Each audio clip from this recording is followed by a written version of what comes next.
Hi friends, আমরা আগের ক্লাসে WTO প্রিন্সিপাল কমপ্লিট করে ফেলেছি এই টপিকটা। আজকের ক্লাসে আমরা নতুন টপিক শুরু করতে যাচ্ছি।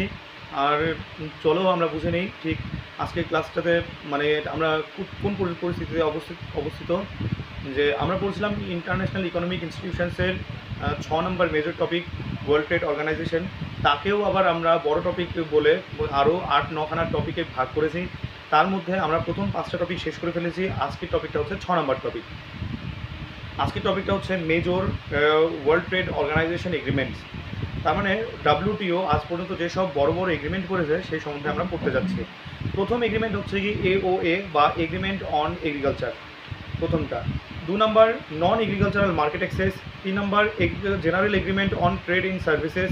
4 নম্বর যে agreement on trade related aspects of intellectual property rights. তারপরটা হচ্ছে যে ট্রেড রিলেটেড ইনভেস্টমেন্ট মেজার্স।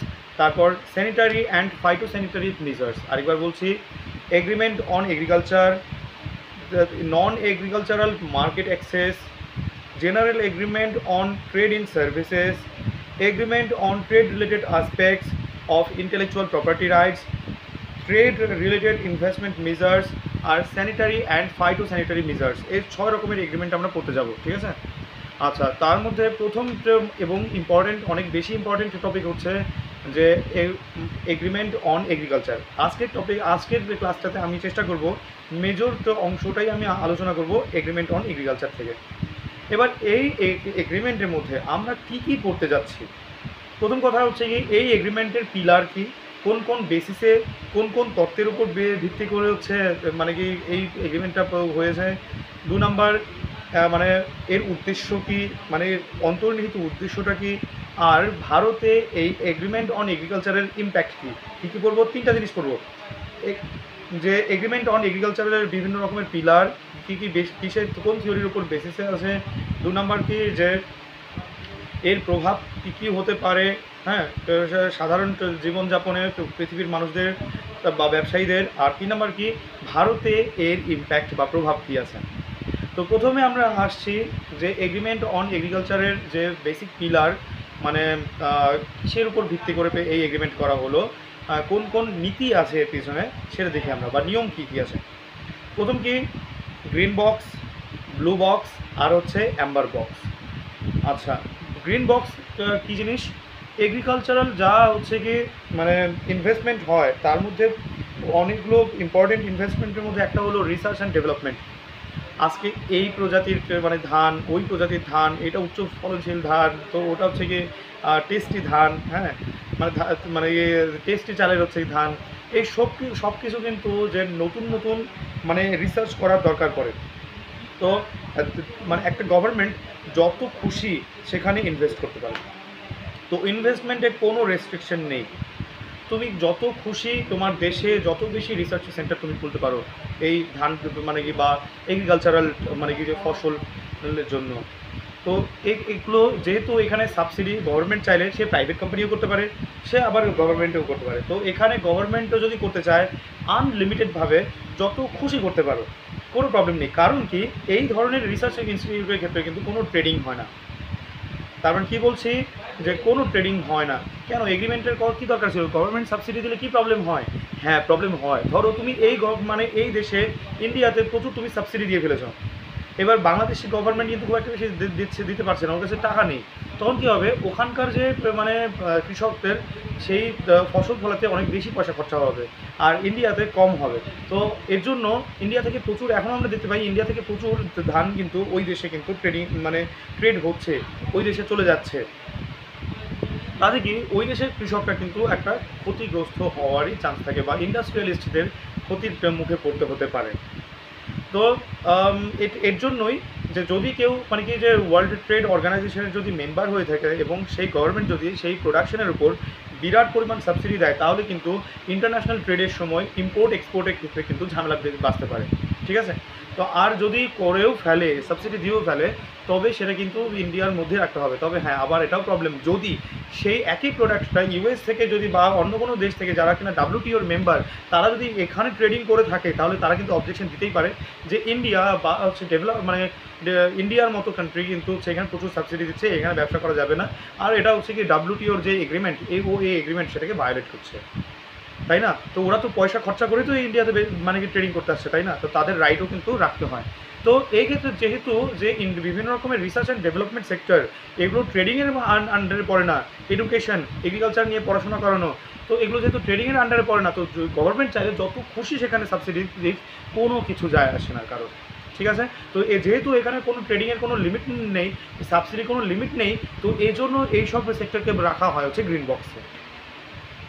এবার আসি আমরা ব্লু বক্স।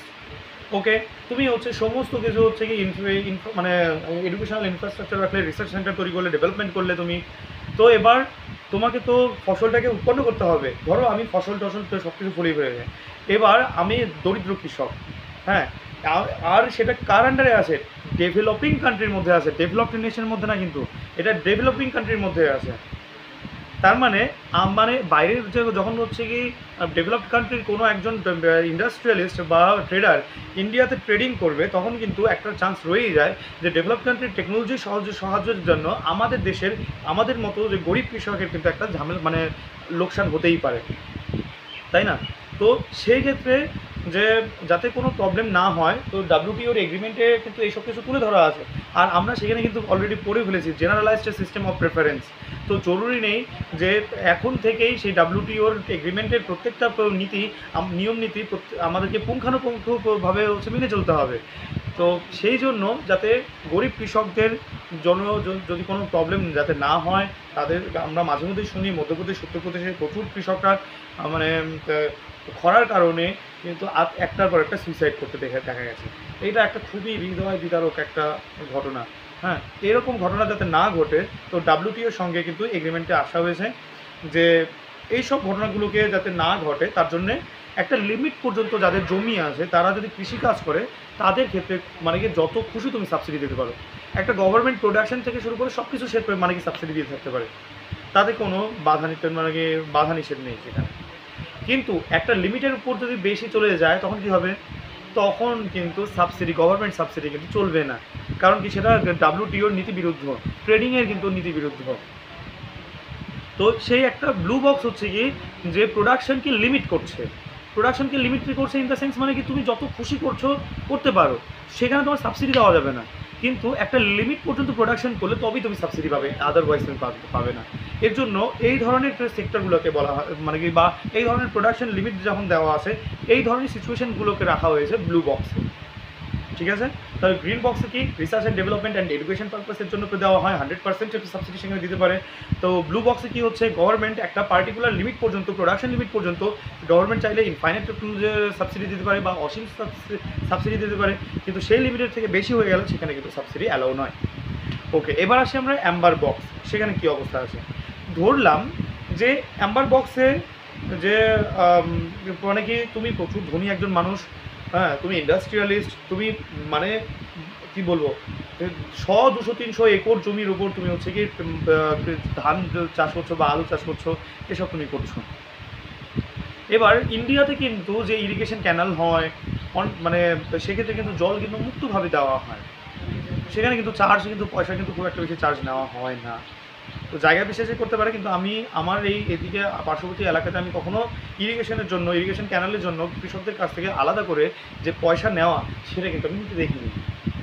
ইউএসএতে কিন্তু সেরকম এইসব কাজ কিন্তু গভর্নমেন্ট করে না। ইউএসএতে প্ল্যানিং দেওয়া হয়, অলরেডি প্ল্যানিং বানানো শেষ, এইবার অকশন করা হয় কে এই প্ল্যানকে হচ্ছে কি সাকসেস করবে। যে সাকসেস করবে তাকে পয়সা দিয়ে দাও এক্সট্রা, হ্যাঁ, টাকা দিয়ে দাও, ওর মতো করবে। তো অথবা আরেকটা হতে পারে যে সেটাকে প্রাইভেটাইজেশন করে দেওয়া হলো, মানে কি কিছুটা গভর্নমেন্ট সাপোর্ট দিল। আরেকটা হচ্ছে কি যে সেই ক্যানালটা সাহায্যে জল সাপ্লাই দেওয়ার জন্য সেখানকার কৃষকদের কাছ থেকে কিছু পরিমাণ টাকা নিয়ে নিচ্ছে বা অর্থ নিয়ে নিচ্ছে। একদিকে গভর্নমেন্ট আছে কিছু পরিমাণ সাবসিডি দিল আর কিছুটা হচ্ছে নিয়ে নিল, বা এমনও হতে পারে অন্যান্য উন্নত দেশে গভর্নমেন্ট কোনো সাবসিডি দিচ্ছেই না, জাস্ট প্ল্যান বানানো শেষ, এবার যে করবে না এবার তুমি হচ্ছে এখান থেকে এই এত পরিমাণে তুমি হচ্ছে টাকা তুলতে পারবে, কৃষকদের কাছ থেকে টাকা তুলে নিতে পারবে, এর বেশি পারবে না। গভর্নমেন্ট 1 টাকাও দিচ্ছে না, গভর্নমেন্ট সুন্দর তুমি প্ল্যানিং করছে, নাও প্ল্যানিং করে দিলাম সুন্দর, মানে সবাই সুখে শান্তিতে থাকতে পারবে। এটাকে সাকসেস করার জন্য আসো প্রাইভেট কোম্পানি, তুমি করো, তুমি এখান থেকে পয়সা তুলে নাও একটা, মানে এবং যদি দেখা যায় যে অতিরিক্ত পয়সা মানে কি যে আসার সম্ভাবনা আছে, তো সেই কৃষকদের কাছ থেকে কিছু পয়সা গভর্নমেন্ট রেখে দেয়।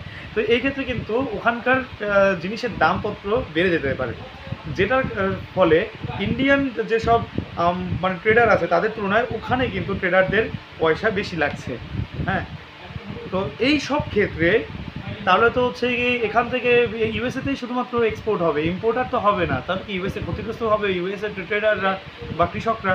তো এটাকে মোকাবেলা করার জন্যে বলে দেওয়া আছে যে যেগুলো হচ্ছে ডেভেলপড কান্ট্রি আছে তারা সর্বোচ্চ প্রোডাকশন কস্টের 5%ই সাবসিডি দিতে পারবে, কিন্তু ইন্ডিয়ার মতো যেসব ডেভেলপিং কান্ট্রি আছে সেগুলোর প্রোডাকশন কস্টের সর্বোচ্চ 10% পর্যন্ত সাবসিডি দেওয়া যাবে। কোথায় সেটা এই যে ইরিগেশন ক্যানাল থেকে শুরু করে বা সার, ফার্টিলাইজার, প্রোডাকশনের ক্ষেত্রে হচ্ছে গিয়ে ক্রেডিট দেওয়া বা লোন দেওয়া, এরকম অনেক সুবিধার মাধ্যমে যেভাবে পারো সর্বোচ্চ 10% সাবসিডি দিতে পারবে। সেটা কোথায়, যেটা কিনা লিমিট ছাড়া, লাগাম ছাড়া তুমি যদি কৃষিকাজ করতে থাকো, হ্যাঁ লাগাম ছাড়া জমিতে একটা পার্টিকুলার লিমিট পর্যন্ত তোমার যদি জমি থাকে সেখানে তোমার কিন্তু কোনো মানে গভর্নমেন্ট চাইলে আনলিমিটেড সাবসিডি দিতেই পারে। ঠিক আছে, তো আজকের ক্লাসে আমরা বললাম মানে এগ্রিমেন্ট অন এগ্রিকালচারের যে পিলার আছে, বেসিক পিলার, কোন কোন নিয়ম নীতি সেখানে পালন করতে হবে, সেই 3টে পিলার পড়েছি। একটা হচ্ছে কি গ্রিন বক্স, ব্লু বক্স আর হচ্ছে কি এম্বার বক্স। তো নেক্সট ক্লাসে আমরা এগ্রিমেন্ট অন এগ্রিকালচার সম্বন্ধে আরও বেশ কিছু ইনফরমেশন করবো। আজকে এই পর্যন্ত থাক, অল দ্য বেস্ট, ভালো করে পড়ো, বাই।